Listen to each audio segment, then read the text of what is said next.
Muy buenas tardes, alumnos. Vamos a empezar con la clase de bioestadística. Vamos a revisar un poquito lo que hemos visto la semana pasada. Seguimos en el hito 3, cuya competencia es el poder conseguir entender las distribuciones y cómo se distribuyen los datos, cómo poder interpretar estos datos que nosotros colectamos en estadística. Hemos visto primero frecuencias, tablas de frecuencias, que es una de las descripciones de las distribuciones, la frecuencia absoluta, la frecuencia relativa. Hemos visto también medidas de tendencia central, que son aquellas medidas que van a buscar un representante en el centro, un representante medio. En ese sentido, hemos revisado lo que es moda, mediana y media y hemos dado las características de cada uno. También hemos calculado, hemos visto cómo se calcula la media, la mediana y la moda y hemos hablado cuándo vamos a utilizar cada uno de estos indicadores, cada uno de estos estadísticos y qué significa cada uno de ellos dentro del análisis de datos. Ahora nos toca ver lo que son las medidas de posición y las medidas de dispersión, ¿ya? Las dos se estudian juntas porque en general tienen características similares. Recordemos que estas medidas, que son las medidas de distribución y las de posición, sola y únicamente van a ser utilizadas en aquellas variables que sean de características cuantitativas.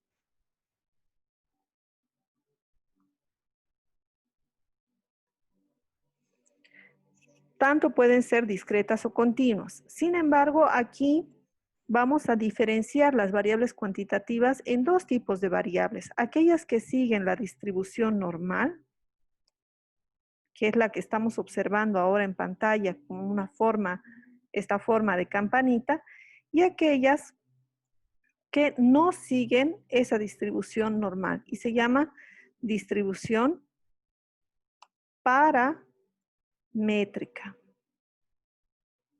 Perdón, distribución no paramétrica. ¿Ok? Entonces, distribución normal o también llamada o paramétrica, que tiene esta forma de campana, y distribución no paramétrica, que tiene una forma distinta, cualquiera de las formas, sesgada a la derecha, sesgada a la izquierda, indeterminada, cualquiera de ellas es no paramétrica. ¿Por qué es importante esto? Porque luego vamos a ir entendiendo que estas que son variables de distribución normal o paramétrica van a usar una cierta cantidad de estadísticos, mientras que estas otras van a utilizar otros. Ahora, tal vez la distinción no la vemos tan clara, pero vamos a ver más clara cuando veamos el siguiente módulo, que es estadística inferencial. Entonces, de inicio vamos a ver la primera medida de dispersión, ¿ya? Y se los voy a ir anotando acá, porque creo que en este cuadro se ilustra claramente cuál es. La primera que vamos a ver se llama rango, ¿ya? Rango, como se fala en portugués. ¿Qué es el rango? Es el valor máximo menos el valor mínimo que obtiene la variable, ¿ya? Entonces, siempre es una variable cuantitativa. Por lo tanto, el valor máximo de esta mi variable cuantitativa se va a encontrar aquí, al final de esta distribución. Y el valor mínimo se va a encontrar siempre al principio. Por lo tanto, el rango va a ser esta medida que se encuentra entre esos dos valores. ¿Ok? A esa medida nosotros llamamos rango. Y para saber a cuánto equipare o a cuánto vale, buscamos el valor máximo de la variable y buscamos el valor mínimo y lo restamos, y ese va a ser el valor del rango. El rango, ¿para qué se utiliza y cuándo nos es útil? Ustedes siempre han escuchado decir, por ejemplo, en la campaña de vacunación se vacunarán a todos los niños menores de 5 años. ¿Qué quiere decir? Que ese es un rango, desde 0 hasta 5 años. O podríamos decir, la enfermedad cardíaca se distribuye principalmente desde los 40 hasta los 70 años de edad. Eso también es un rango, porque tengo un valor máximo y tengo un valor mínimo, aunque a veces primero decimos el valor mínimo y después el valor máximo.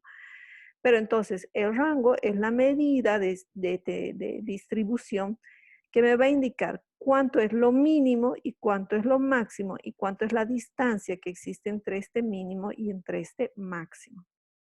Solamente eso nos dice. Pero a veces el decir, es como decir, ¿cómo te fue? Si nuestra mamá nos pregunta, ¿y cómo te fue en el examen? Me fue bien. ¿Pero cuánto es bien? No sé, saqué, imagínense que le contesten, saqué entre 80 y 90. Eso es una buena nota. Pero ¿qué tal si le dicen, no sé, saqué entre 5 y 90? O sea, no sé si le fue bien, si le fue mal, si le fue medio, porque el rango es demasiado amplio. Entonces, los rangos son demasiado amplios, son extremadamente amplios. Por lo tanto, esta información, estadísticamente hablando, no nos es tan útil, no nos es tan relevante. Nos da una idea, sí, de los extremos, pero a veces nosotros no queremos saber tanto los extremos, sino queremos saber desde dónde empieza la curva, ¿entienden? La pandemia, sí, el COVID. Empezó en marzo del año pasado y se está prolongando, probablemente se prolongue hasta marzo del próximo año. Perfecto. Pero ¿cuándo ha sido el pico? ¿En qué momento se dio el pico? No, el pico se dio en junio, ¿no? En junio empezó en realidad a principios de junio, julio, agosto, septiembre ya pasó. Hasta agosto fue el pico máximo. Se concentró en ese espacio. Entonces necesitamos una medida que me indique en qué punto se concentraron. En este gráfico podemos observar un punto, donde esta curvita, que es cóncava, se convierte en convexa. Ahí. Y lo mismo pasa al otro lado. Estoy haciendo obviamente para las variables paramétricas y por eso es que esta medida de la que vamos a hablar ahora no sirve para no paramétricas. Siempre tiene que ser para variables paramétricas, ¿ok? Entonces, en este punto de inflexión, donde esta curva que estaba empezando a subir abruptamente, de repente cambia su sentido y empieza a formar una cúspide, se encuentra una segunda medida. Y esta segunda medida se llama la desviación estándar. ¿Okay? Esta segunda medida que estamos viendo acá se llama la desviación estándar y se abrevia como DS. En algunos casos también pueden verlo con el signo de sigma. Para quien no sabe cómo es el signo de sigma, sigma es parecido a una arroba. Voy a intentar hacerlo, porque no soy muy buena dibujando. A ver. Tengo problemas aquí con el mouse.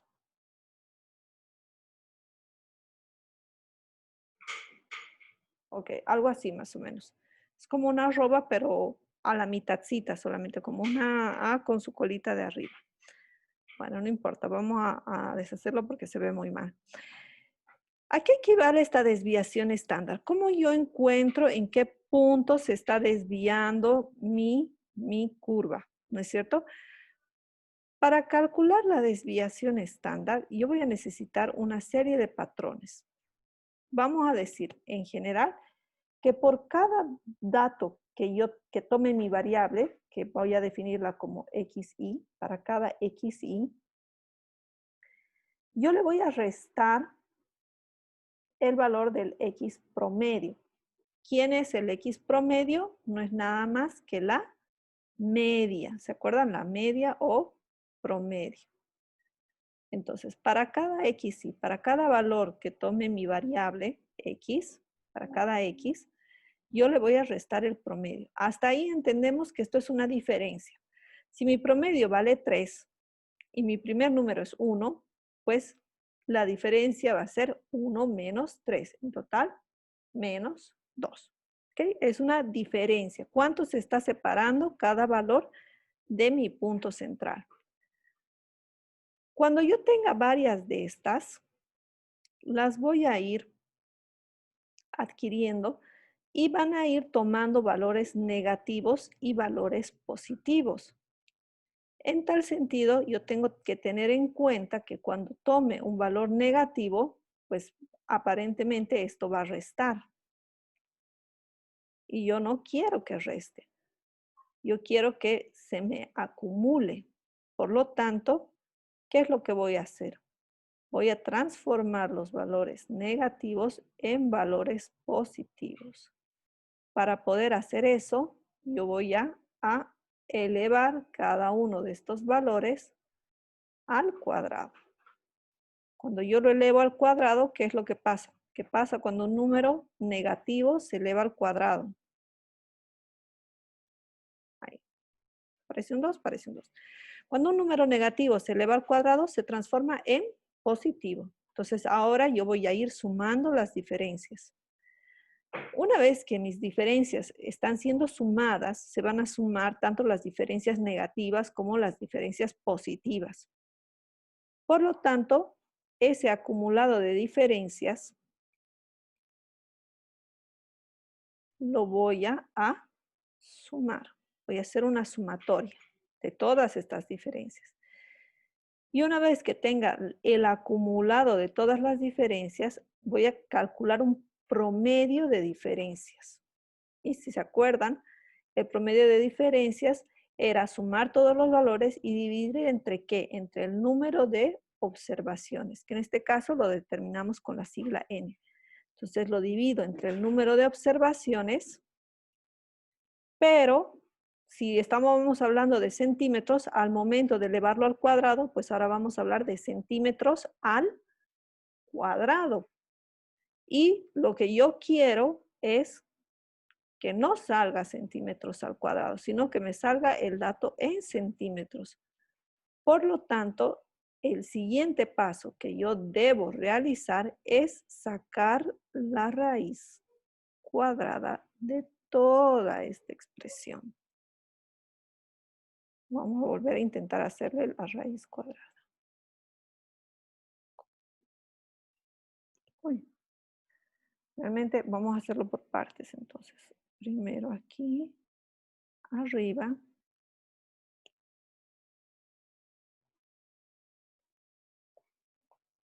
Ahora sí se ve más bonito. Ok, entonces teníamos una primera medida que se llamaba rango, que no era nada más que el valor máximo menos el valor mínimo. Y luego yo tengo otra medida que se llama la desviación estándar. ¿A qué era igual la desviación estándar? Pues la desviación estándar era igual a la raíz cuadrada de la sumatoria de las diferencias de cada xy menos el x promedio dividido entre n. Ahora vamos a ver si aquí nos sale de nuevo la fórmula. ¿Ok? Nuevamente me esperan un momento y lo vamos a volver a hacer. Aquí me falta un poquito. Vamos a ponerle el x promedio primero. Así. Y vamos a ponerle la línea divisoria acá de la división.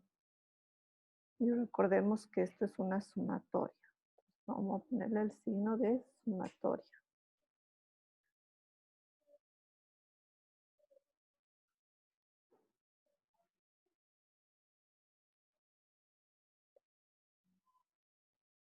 Ahí.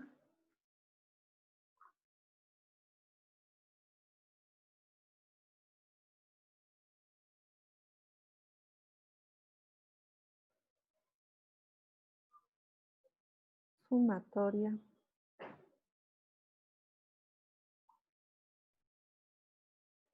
Vamos a poner los paréntesis.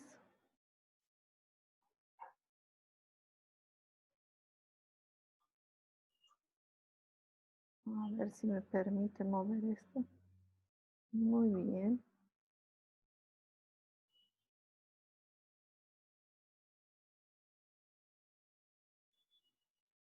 Ahí está. Y esto recuerden que tenía que estar elevado al cuadrado, ¿no? Y una vez que yo elevaba esto al cuadrado, le tenía que sacar la raíz cuadrada. Entonces, esta medida de desviación estándar es una medida muy buena. ¿Por qué? Porque va a concentrar, o sea, si nosotros hacemos un corte de nuestros datos a esa altura, a esta altura de acá, ¿qué es lo que vamos a tener? Vamos a tener una gran concentración de datos. Fíjense. Bueno, no está tan perfecto. Más o menos va como que por ahí.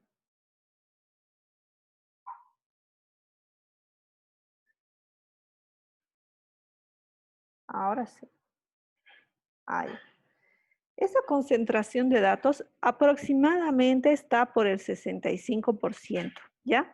El 65% de los datos se distribuye entre una desviación estándar negativa y una desviación estándar positiva. Ustedes lo han debido ver en los libros. Por ejemplo, la altura promedio es 1,65, más menos 0,12. Ese más menos viene justamente porque la desviación estándar es una raíz cuadrada. Y siempre que sacamos la raíz cuadrada de un número que es positivo, pues nos da un valor negativo y nos da un valor positivo, ¿ya?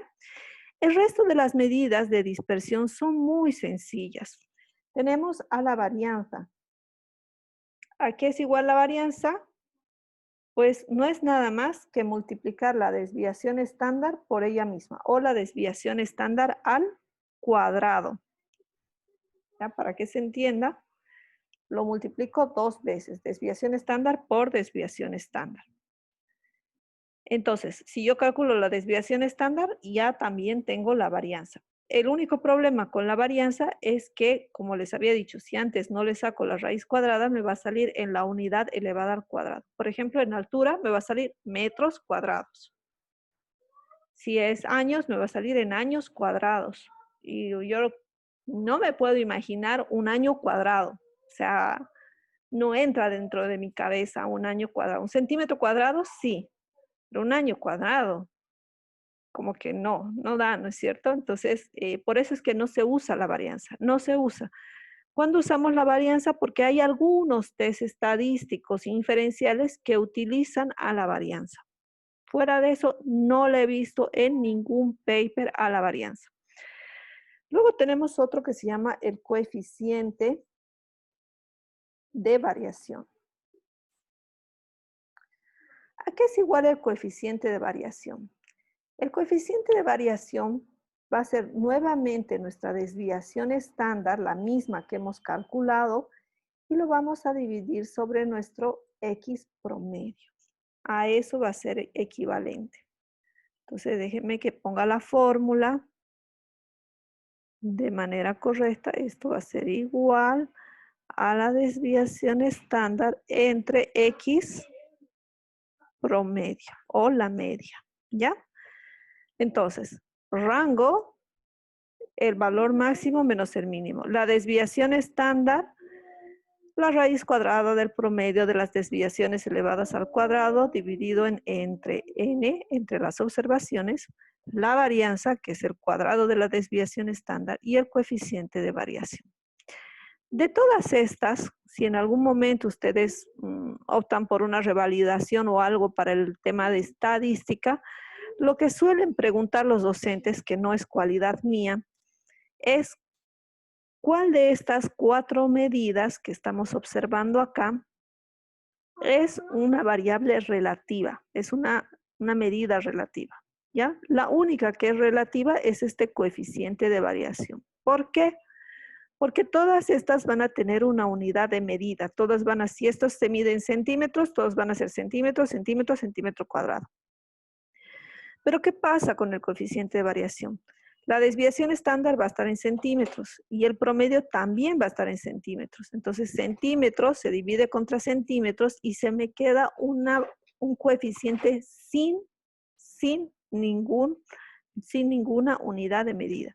Y si yo no tengo unidad de medida, yo puedo comparar la variación de la altura con relación a la variación de la edad, o la variación de la altura con relación a la variación de la presión arterial, medida en milímetros de mercurio. ¿Por qué? Porque carece de unidad de medida. Por eso se llama un coeficiente relativo. Hasta ahí, entonces, espero que vayamos bien.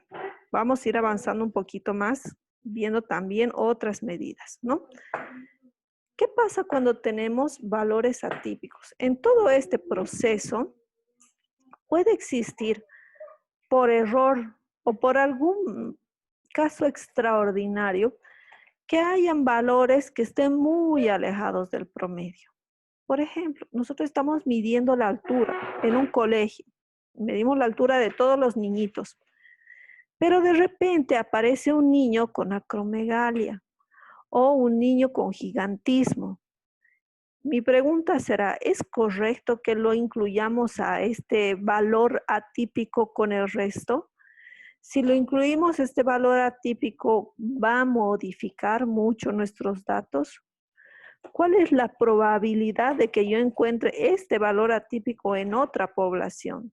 Si es muy baja, entonces yo debería excluir ese dato para evitar de que sea sesgado. ¿Ok? Bueno, aquí están las fórmulas para la media. Y vamos con lo que son los rangos. Ya hemos visto que el rango era el máximo menos el mínimo, pero ahora vamos a hablar de lo que son los cuartiles y los rangos intercuartílicos. Ahí está el rango, que ya lo hemos visto, y vamos a hablar de los cuartiles y los percentiles. Para hablar de estos cuartiles y percentiles, que son parte de las medidas de dispersión, de posición, perdón, vamos a hacer un pequeño ejemplito acá en nuestra pizarra. Déjenme ver, por favor, dónde pongo compartir pizarra. Ok. Entonces, tenemos una serie de datos. Voy a escribir.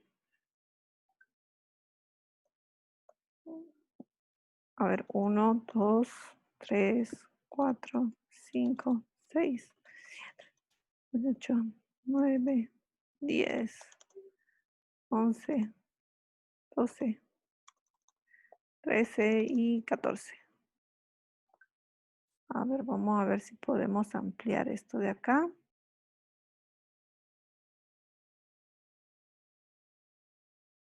Ok, ahí está. Entonces, tenemos una serie de datos, ¿ok?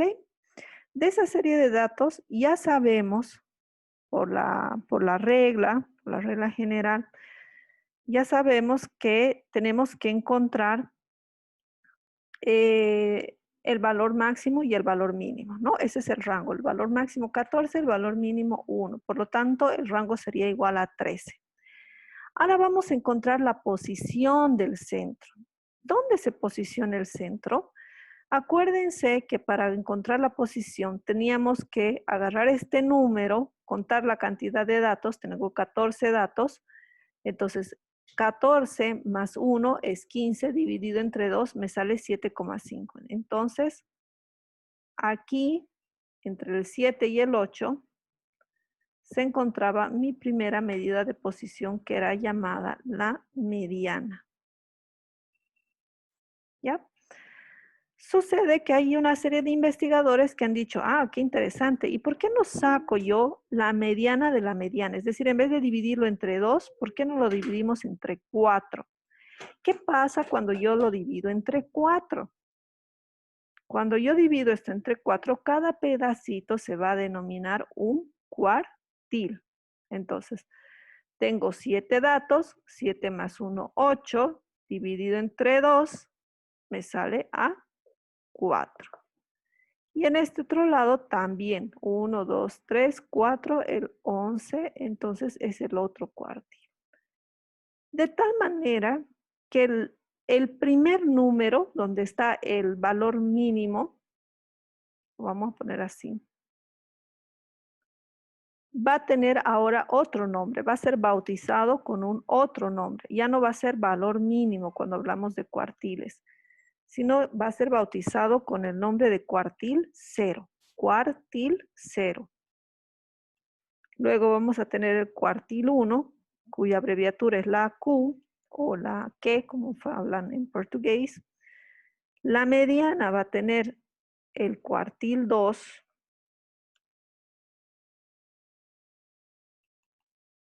El 11 va a tener el cuartil 3.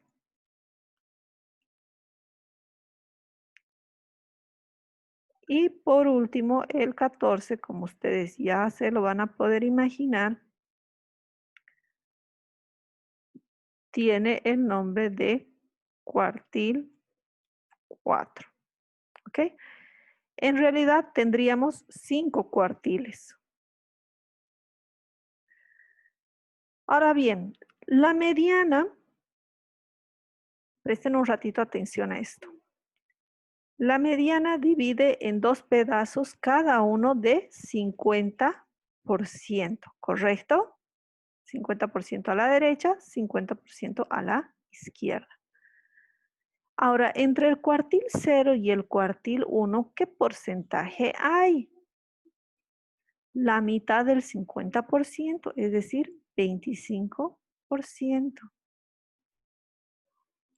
Entonces, tengo 25% entre el cuartil 0 y el cuartil 1. Entre el cuartil 0 y el cuartil 2, tengo el 50%. Entre el cuartil 0 y el cuartil 3, tengo 75%. Y entre el cuartil 0 y el cuartil 4, tengo el 100%. Cada pedazo corresponde a 25%. Entonces, ¿por qué se llama cuartil? Porque divide entre 4. Cada pedazo de 25%. Ahora, fíjense lo que voy a hacer. ¿Qué cantidad hay acumulada entre el cuartil 1 y el cuartil 3? Entre el cuartil 1 y el cuartil 2 había 25%. Y entre el cuartil 2 y el cuartil 3 había otro 25%. Entonces sucede que entre el cuartil 1 y el cuartil 3 se acumula el 50%, pero no es cualquier 50%, es el 50% central. Este 50% central tiene un nombre que es el rango intercuartílico. El rango intercuartílico es una otra medida de dispersión, ¿ya? Que acumula el 50% de los datos y que se encuentra, si nosotros queremos calcularlo, entre cuartil 3 menos el cuartil 1. ¿Ok? Este dato lo van a ustedes mirar en aquellos artículos que tengan una estadística un poco más aplicada. Normalmente artículos de Bolivia no manejan rango intercuartílico, pero revistas del exterior manejan rangos intercuartílicos.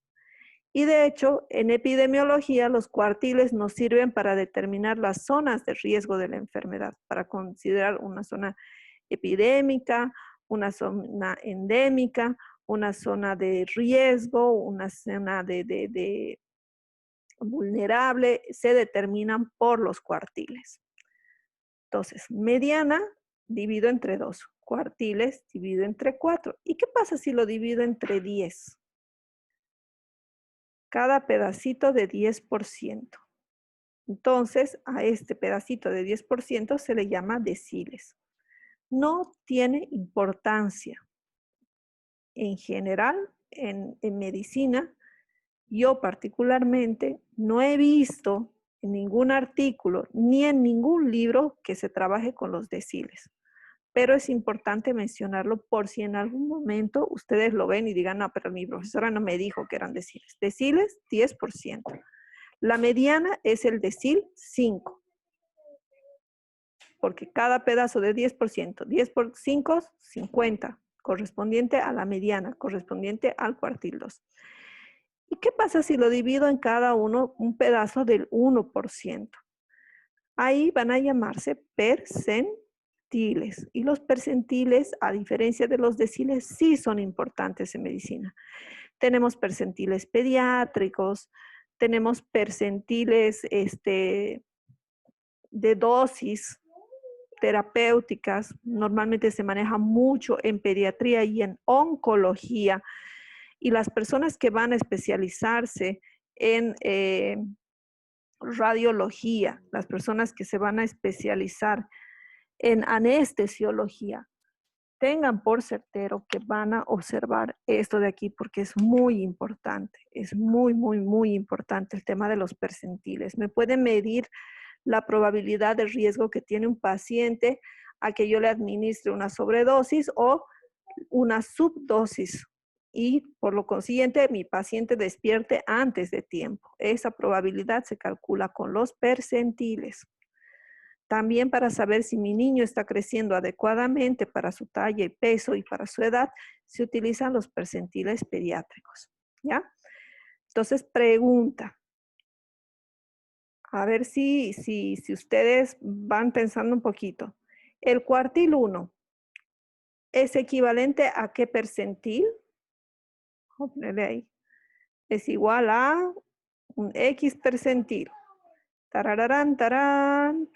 El cuartil 1, como tiene 25%, es igual al percentil 25. Muy bien. A ver, vamos entonces. El decil 3. ¿A qué percentil corresponderá? A ver, pensemos un poquito.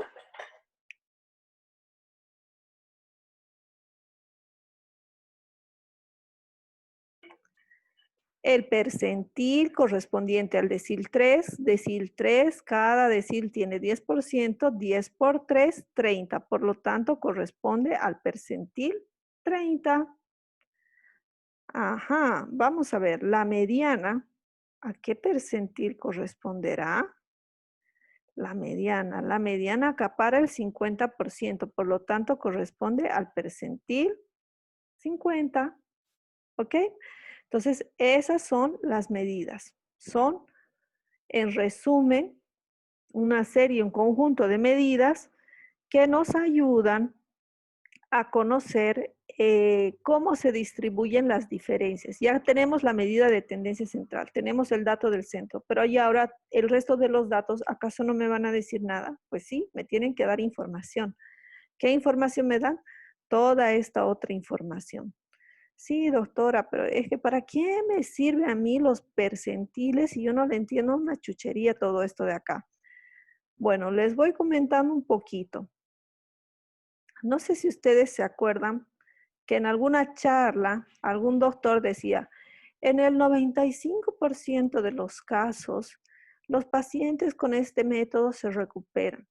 ¿Y cómo sabe que es el 95%? ¿Ha operado a 100 personas? No, simplemente porque ha aplicado esta estadística y a través de esta estadística, si me dice 95%, es porque un 5% estadísticamente no cumple esa regla. Entonces, para eso me sirve, para tener un nivel de confianza. Recuerden que los sistemas biológicos son altamente variables. Por lo tanto, el mismo médico, yo agarro, por ejemplo, tengo dos pacientes gemelos. Ambos tienen arteriosclerosis y yo les voy a dar un tratamiento con aspirina. Son gemelos. ¿Voy a darles la misma dosis de aspirina a los dos? Me pongo a pensar. Pues sí, le doy la misma dosis. ¿Por qué? Porque según el porcentaje, en el 95% de los casos les hace efecto. La probabilidad es muy pequeñita, de un 5%. Le doy aspirina a uno, le doy aspirina a otro, uno desarrolla un ateroma y el otro no desarrolla. A pesar de ser 95% confiable, siempre hay ese 5% de error. Yo no puedo poner las manos al fuego. Y ese 5% de margen de error tengo que yo conocerlo porque yo no le puedo decir a mi paciente, sí, después de la cirugía 100% seguro que se recupera. Y ese 100% seguro agarró una reacción rara y se te murió en el quirófano. ¿Y dónde estaba el 100%? Es que a mí nunca me había pasado esto. Perfecto. El hecho que nunca te haya pasado no significa que nunca va a pasar. Siempre hay un margen de error porque ningún cuerpo se comporta igual que otro. Y por eso justamente si usted ha puesto en la historia clínica que un 100% del paciente sobrevive y hubo un problema, pues la auditoría médica le cae a usted porque usted aseguró que hubo un 100%. Así biológicamente no sea posible, pero usted lo puso ahí. Y así firmó el acta de consentimiento informado. ¿Ya? Muy importante entonces que ustedes manejen las probabilidades de esta manera. Mi paciente tiene, por ser un paciente adulto, un 10% de probabilidad de daño hepático, pero yo le voy a administrar un medicamento y ese medicamento aumenta la probabilidad en un 20% más de probabilidad de daño hepático. Entonces yo ya voy aumentando. Pero además, no sé, la semana pasada fue la fiesta aniversario del pueblo y se comió 3 chanchos. Entonces ya tiene el hígado dañado con otro tanto por ciento más. Y encima los fines de semana le echa su cervecita y tiene otro porcentaje más. ¿Hasta qué punto nuestro organismo va a seguir aguantando esos pequeños porcentajes? En el momento en que estos pequeños porcentajes acumulativos no son tolerables para la hemostasis, ahí se manifiesta la enfermedad. En ese instante se manifiesta la enfermedad. La enfermedad, la morbilidad que nosotros llamamos, se manifiesta cuando nuestro cuerpo no es capaz de mantener la homeostasis. ¿Hasta qué porcentaje es capaz nuestro cuerpo de mantener la homeostasis? Eso también está medido. ¿Cómo lo mido? Gracias a estos porcentajes, a estos percentiles, a las medidas que le hacemos, las curvas de tolerancia de glucosa, los famosos test del GGOT, por ejemplo, los marcadores genéticos para daño hepático, para daño renal, para daño coronario. Todos ellos dependen justamente de estos indicadores. ¿Yo puedo meter la mano 100% por ellos? No. Todos tienen un margen de error. Todos tienen y guardan un margen de error. Bueno, entonces, les había dicho al principio de la clase que hay algunos que se utilizan para datos paramétricos y otros para datos no paramétricos. Entonces, vamos a poner una regla. Cuando mi dato siga la distribución normal o sea denominado paramétrico, yo voy a utilizar a la media como medida de tendencia central, a la desviación estándar como medida de dispersión y a los percentiles, que puede ser el percentil 5 y el percentil 95, como medidas de dispersión.